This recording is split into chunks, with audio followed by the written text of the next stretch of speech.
fans, welcome back to the MMA Wiz Kid, where a kid calls the fights more than pros do. I am Brody, your host, and joining me today is the man, the myth, the snack legend himself, Captain Cravings! Aye aye, Brody. I'm armed with chips, me soda, and zero self-control, so let's jump into the fights before I grab another bag of chips. You heard the captain. Today we're recapping UFC Fight Night Garcia versus Onama and looking ahead at UFC Fight Night Bonfim versus Brown. Let's dive into it. In the main event, Steve Garcia defeated David Onama by TKO in the first round, or as I like to say it in my Bruce Buffer voice, excuse me.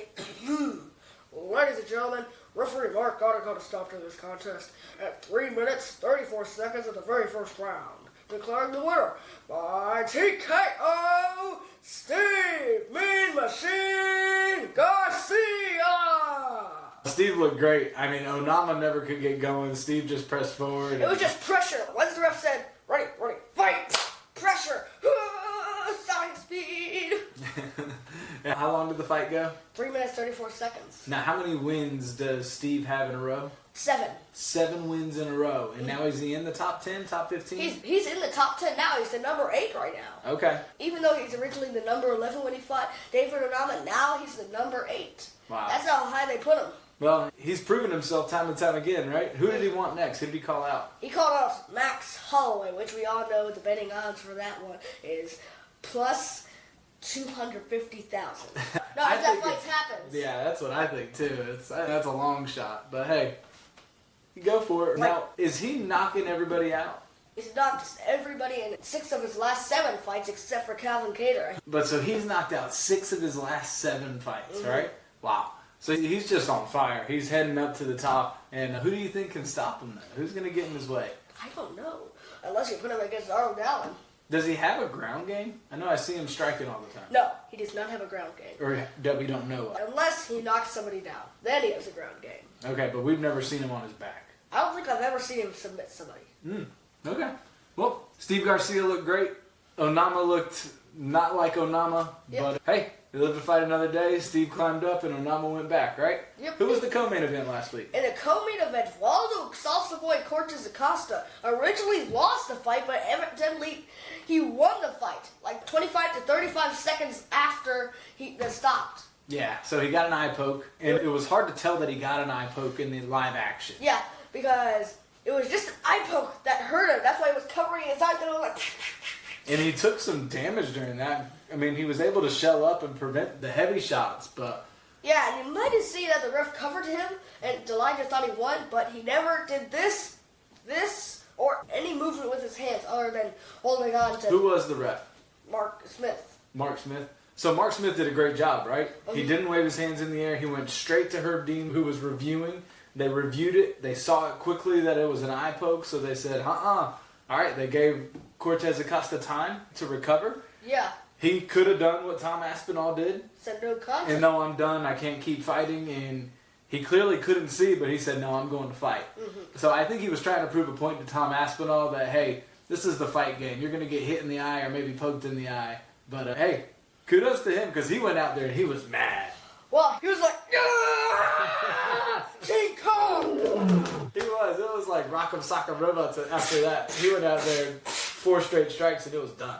I mean... Yeah, it was a right hook. And then it was like, then, couple ground and pound and boom.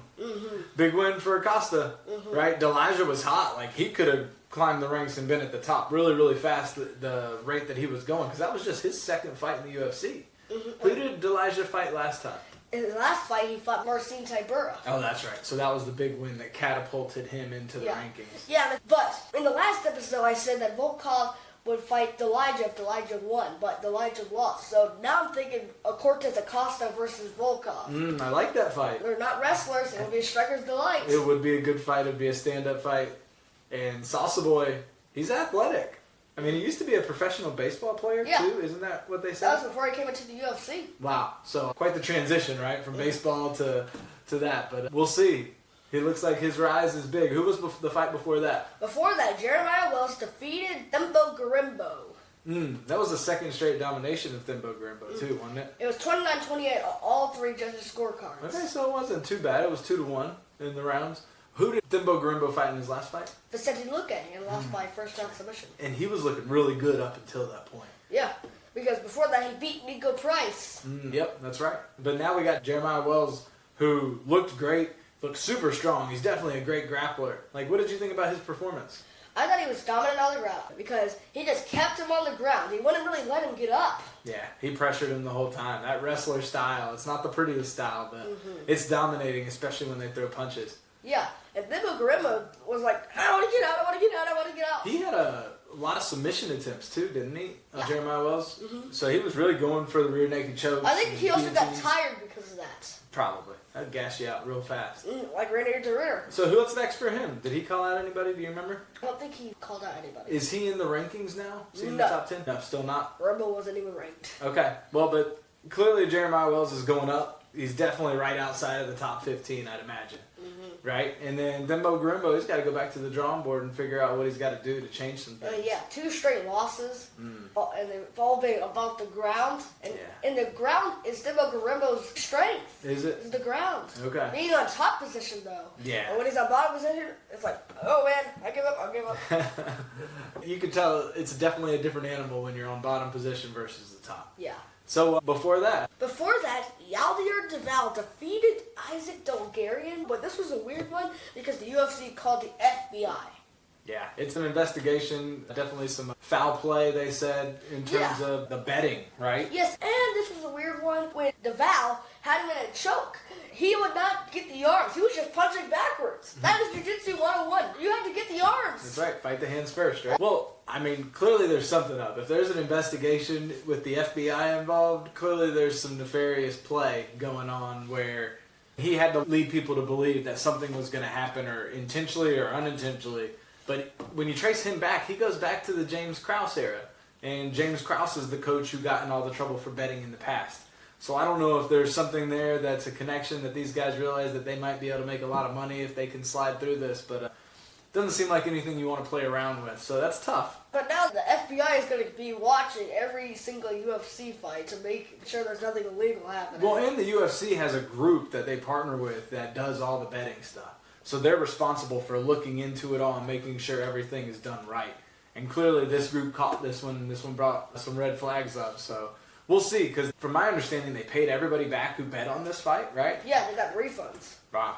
That's the first time I've ever seen a refund from betting. Well, the fight game isn't the one you want to bet on, because then you get to go to federal prison once you start trying to play with that kind of money. So hopefully they figure it out and we don't have to keep seeing this happen again, right? Yeah. What else? Any other big fights you want to talk about before we jump into this coming next week? Before that, Allan Nascimento defeated Cody Durden. Cody Durden was looking hot. It was just like, but he got caught. Yep. He got caught. Well, told you I wasn't surprised that Cody Durden was going to lose by knockout or submission. You were right again. Brody the Wiz Kid. He seems to know this fight game a little bit better than most of us give him credit for. And like you said, Durden looked good. He was tough. I mean, he went swinging, guns a-blazing, right? He took this on short notice. Yeah, he won. He also took on Matt Chanel on a week's notice. That's right. And he won that fight by submission. This fight he lost by second round sub. Well, I was thinking Nascimento. I was like, man, he doesn't look that good here. And then he caught him, like you said, put him in a submission, and it was over. Durden was like, ooh, ooh, ooh. It was like he saw a ghost or something. Yeah, probably. All right, any other fights that you want to talk about from last week? A couple of the notable fights on that card were Billy Alicante submitting Kevin Christian in the first round. Kevin Christian is 6'7". What weight class was that at? Light heavyweight. He's the tallest active light heavyweight now. Wow, I mean... Oh, it was. Billy looked great. I mean, he pressed forward, and then he clipped him, and he got him right, I think it was right down the pipe, right? And yeah, it was like, ah! Please don't hurt me! Please don't hurt me! Yeah, and that was a big win for him. I wonder if his mom's name is Susie. Well, his nickname's Son of Susie. Well, just a question, right? I mean, I don't know. I never asked. Never asked. So maybe we'll do some research and get back to everybody to see if Alicante's mom's name is Susie. Susie yelling comment. Oh, ladies and gentlemen, we got breaking news. We're switching over into this coming week's card. Who do we have coming up on this next card? In the main event, Gabriel Bonfim is taking on Randy Rude Boy Brown. That's a good one. I'm not a big fan of Gabriel Bonfim because he's beat somebody we know really close to us, but he's a great fighter. He's great striking. He's great on the ground. And he was fun until Nicholas Dalby. Yeah. He took a chance. He kept on the wrestling. He got exhausted. And then boom, boom, boom, boom, boom, boom. Ooh. Over. So Nicholas Dalby beat Bonfim. Rude Boy Brown beat Nicholas Dalby in his last fight by knockout. First time Dalby's been knocked out, right? Yeah. I hate to say based off that one fighter that I feel like Rude Boy Brown's going to take this one, but it should be a big fight. I mean, have either of these guys been in a main event before? No. This is both of their first main events. Wow. Is it at the Apex? Yeah, and this is Randy Brown's 21st fight In the UFC. Wow. Wow. 16-4. But he's fun to watch, right? How tall is he? He's like 6'3", 6'4"? He's 6'3". Okay, and he's got super long arms. Like, his reach is crazy. And so when he throws 1-2s down the pipe, I mean, he's got a reach that's like Go-Go Gadget arms, you know? Like, he can reach you from here, you know? Yeah, he's had a lot of big fights. He's fun to watch, though. And then Gabriel Bonfim, who else he beat? In his last fight, he beat Stephen Wonderboy Thompson by split decision. That doesn't mean unanimous. Split. Yeah. It was a close fight. I mean, but he just seemed like he took Stephen Wonderboy down a lot, right? Isn't that what that fight was? That was the whole game plan. Just like against Angelusa. Yeah. B-O-R-I-N-G. Boring. Come on, Gabriel. Put some fun back into the game. That's right. We don't want to see your boring wrestling. Throw some strikes. Let's make this fun and entertaining. Make it like your brother on UFC 283 Teixeira versus Hill when he knocked out Terrence McKinney. Knockout of the year. Bro, your mind to be able to go there is impressive. I can remember even farther. Well, why don't you go ahead and give a little insight into what's a little bit further than that? UFC 244, Paul versus Diaz. UFC 202, McGregor versus Diaz 2. UFC 200, Tate versus Nunez. UFC 199, Rockhold versus Bisping. UFC 196, McGregor versus Diaz. UFC 100, Lesnar versus Mir 2. Wake up. Oh. Well, you just went from 200 to 100 in the UFCs, so sorry. I'm sorry, but that's pretty impressive. If you guys can do that, can you guys put in the comments that you can, and if you can't, just put in the comments that you can't. Well, you're just saying that because you got a attention span of a goldfish. Oh, that's rude. Hurtful. Do you have a bag of chips? Because I sure am hungry. Well, sorry. For me to be Captain Craving that likes to eat chips and drink sodas and has the attention span of a goldfish. And no self-control. But you didn't even prepare me to have any chips here for me so we could actually get through this whole show. Well, sorry. I asked you before the show started. You said, nah, I'm good. In your defense, you did ask me if I wanted some chips. Well, never say never. That's right. Thank you. I appreciate that. Yeah. Hey, but seriously, back to what you just did, like, impressive, okay? But anyway, who's the co-main event of this weekend's fight card? In the co-main event, Matt Chanel is back, and he's facing Michael Morales. Woo! I think Matt Chanel has got outnumbered right there. That doesn't sound like a fun fight for Matt Schnell. I mean, Morales is a fun fight for anybody. What is he ranked right now? He's not ranked. Morales isn't ranked, but he's climbing in the rankings, right? Who did he fight in his last fight? In his last fight, he fought Ibibi Alridis. Oh, wow. I didn't mean to set you up for that one. At UFC 319. Wow. Duplessis versus Shmaev. And then who's on the card before that? Who fights before them, do you know? Before that, Ishmael Bonfim was taking on Chris Padilla. The Bonfim brothers are back. So this is the first time they've been on the same card in a while, right? Nope. The last time they both fought on the same card. Okay. But Ishmael Bonfim lost. I bet that's tough, right? Do we have a brother that's like main eventing? Well, the Chaos Williams in the second round submission. Oof, brutal. And he fell asleep. Did he? Yeah, he fell asleep. Wow. Now, Euros Medic is fighting on this card too, right? Yes, and he's facing Muslim Sadikov. Ooh, that's a big fight. He's on a 3-fight win streak right now. In his first fight, he beat Santiago Ponzinibbio by split decision. After that, he beat this other guy by spinning wheel kick knockout in the first round. And then after that, he beat Carlos Leal by knockout in the first round. It only took him like 40 seconds to knock him out. Wow. So he's a knockout artist. Just a 1-2. Is it fair to say? Yeah, he's a knockout. And it's safe to say that you're betting for him this coming weekend? We'll see, but he's facing the doctor, Euros Medic. He trains with Benil Dariush. Yep. Yeah. And Giga Chikadze. So he's got great striking. Yeah. He's probably got great grappling. But the biggest name he's beat is Tim Means. And just in the first round, everyone was like, oh man, Tim Means. Tim Means is a good fighter, though. Yeah. But he's been around for a while, so Father Time gets you all, right? He was Jorge Masvidal's first fight. Was he really? Yeah. Wow. Fun fact with the Wiz Kid. He's just throwing fun facts in here on you guys. We don't even need a segment anymore. He's just going to introduce them throughout the fight, right? Yep. I love that. Who else? Any other big names before we start jumping into who you're picking for this coming weekend's card? Before that, Ricky Simón! Ricky Simón! Yeah, is pretty taking on Ricky. Raoni Barcelos. That's a big fight. Raoni Barcelos is coming off a unanimous decision win over Cody Garbrandt. How do you beat a former champion? That's a big win. Well, And he didn't he's got a finish big him. name. He did or didn't? He did not finish him like Davison Figueiredo and Kai Kara-France did. Yeah. After he got the title, he seemed like he started getting knocked out pretty frequently after that. Yeah, he wanted to move down to flyweight. He was like, I'm Superman. And then, But man, Cody Garbrandt was fun to watch when he was there. I mean, super fast boxing, super clean and crisp. So Barcelos obviously is a big name, a big fight for Simón. And who do you think's going to win that one? I'll save that for the end. I don't know why I ask anymore. One more thing about Ricky Simón. In his last fight, he beat Cameron Sutherland by unanimous decision. Not a lot of action in that fight. And fun fact, in his first fight, he beat Merab Dvalishvili in his first fight in the UFC by a technical submission. So he's the one guy in the UFC to beat the machine. Nope, he's one of the two guys. Okay, so he's one of the two guys to beat Merab. Yeah. Wow. How long ago was that? That was 2018. Okay, wow. Well, big card, big fights. I mean, it seems like it's pretty stacked. There's not going to be a lot of wrestling going on. There's going to be a lot of strikers. So it should be a fun one to watch, right? So for all of you who don't like boring fights, this is probably the card to tune into. Is that safe to say? Yeah. Ladies and gentlemen, the fans are ready. The fighters are ready. The Wiz Kid is ready. But ladies and gentlemen, on the other side of the screen, make some noises. If you are ready! All right, it's rapid fire round. Brody, are you ready to make some picks or what? Yeah. All right.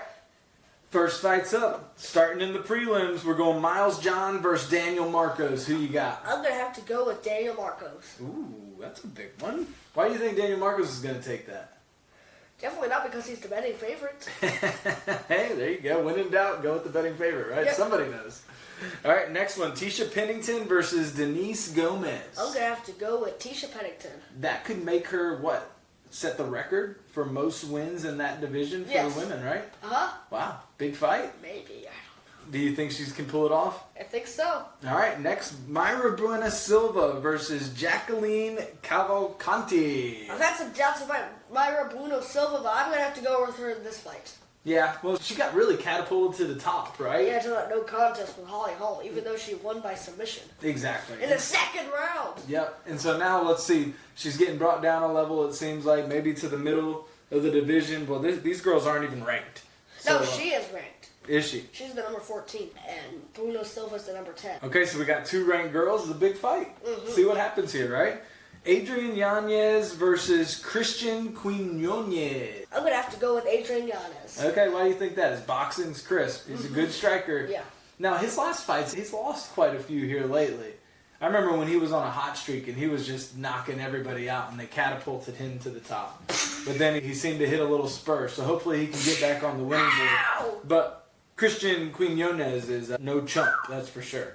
All right. All right, next up, Christian Leroy Duncan out of England versus Marco Tullio. This is an easy one. Christian Leroy Duncan. Yeah. He's fun to watch too. He's a great striker. Yeah. So. And in his last fight, he beat Eric Anders by first round knockout. Remember that one? That was a big fight. Big win for him too. It really catapulted him up there after a loss to RoboCop before that. No, before that he actually won, but he could not finish him. Oh. He was just being sloppy. Okay. Well, Christian Leroy Duncan, he's fun to watch, so hopefully he brings it this time too, right? Next, Ricky Simone versus Tony Barcelos. This is also an easy one. Ricky Simone. Easy. Ricky Simone. Pretty Ricky's gonna do it. The Wiz Kid says, next, Chris Padilla versus Ishmael Bonfim. I'm going to have to go with Ishmael Bonfim. Okay. Chris Padilla just doesn't have the experience. Next fight, Muslim Salikov versus Euros Medic. Oh, man, I like both of them, but at the end of the day, I'm going to have to go with Muslim Salikov. Oh, the knockout artist. If he can get his foot high enough, it's night-night for Medic. Wow.